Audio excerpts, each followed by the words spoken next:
So the 13th issue of Ailas, it picks up. It's kind of like issue 12, where it just picks up like 1 second after the previous issue, and it ends. The last issue ends with Jessica walking into church where a priest is practicing their Sunday service, and it's pretty much him saying mutants are an abomination, and this issue is pretty much all about her being fed out with this town.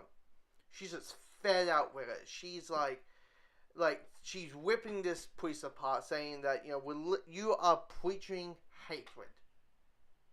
Mutants are not abomination. So fuck you then. Religion is about making us feel better than ourselves, make us have hope and stuff in those lines, and she just means she says fuck you, fuck you, fuck you. And then we jump to her in a puppet bathroom. Now I love this scene where it's basically it is a lot of her saying just fuck you, fuck you, fuck you, fucking you, fuck you, fuck you. It's a lot of that.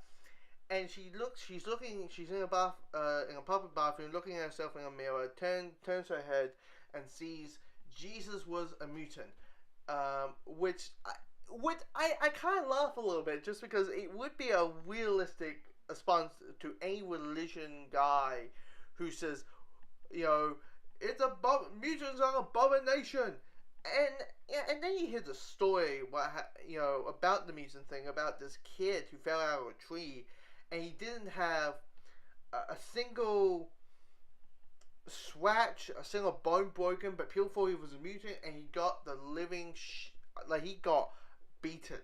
He got beaten by glass bottles, and you're like, Jesus, this town is brutal. And then you're like, God, like, if she was a mutant, she is alive. She is probably in more shit role that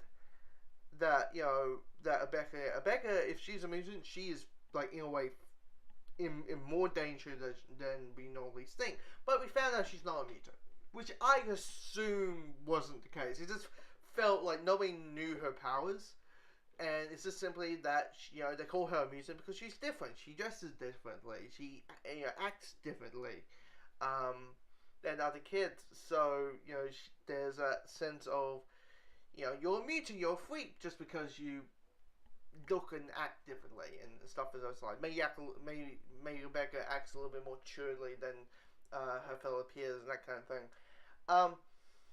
Probably the highlight of this, like the scene that kind of just got me like bounce off, is pretty much because here's the thing, it's called, this issue should be called Jessica telling this town to go fuck itself, because pretty much what it is, because Jessica bumps into the sheriff, and the sheriff is like, I like you a lot, I think we have so much in common, that kind of stuff. And Jessica's like, bullshit, like, you just like me because you think you think it's cool to have sex with someone with superpowers, and you know that if you put in a couple of drinks in me, like a bit of alcohol into me, I could just fuck you. And here's the thing, if you really like me, you wouldn't just throw me in a fucking jail cell, you would send me home like any other human being. Like, it's just, and before he's like, he grew up on the whole, if you apologize, things get better and all that kind of stuff, and you're like, fuck this town. I got frustrated with this town, because I'm like, you got these, mutant hating, Anif sheriffs, and the only person we can trust is this one guy, this journalist who's been seeking through. This issue, I mean, this story is fantastic.